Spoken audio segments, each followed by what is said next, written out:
If you're into nature photography, everything has to do with light. When the sun and moon rise and set is very important information. Those times are critical for getting the best colorful nature shots.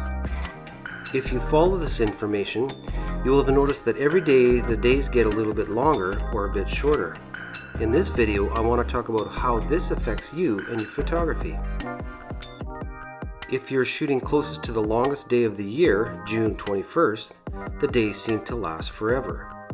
When you're out in the backcountry, you can get all the photography you want in one day.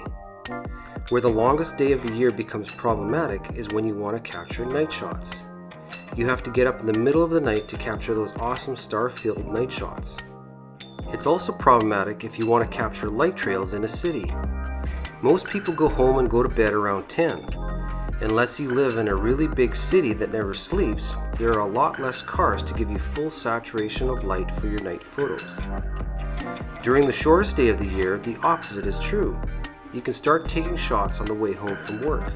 When you add Christmas shoppers and bad road conditions in the mix, the night photos get even more colorful.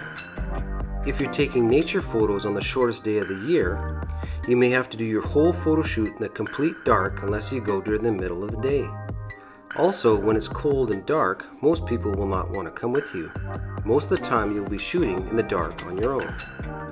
That is the two extremes. The middle is the best. It's perfect photography when you have supper and then the sun sets around 7 or 8. You don't have to stay up late and you still get to be with your family and get a good night's sleep. You get the best of both worlds. This is especially true in fall. The sun starts to rise as I go to work, giving me the opportunity to capture the most colorful fall photos. What you will learn as a nature photographer, you will have to plan your photo shoot according to nature's schedule, not yours. After a while, you'll find your place in the rhythm of life. Well, that's it for this video. Have fun and keep shooting.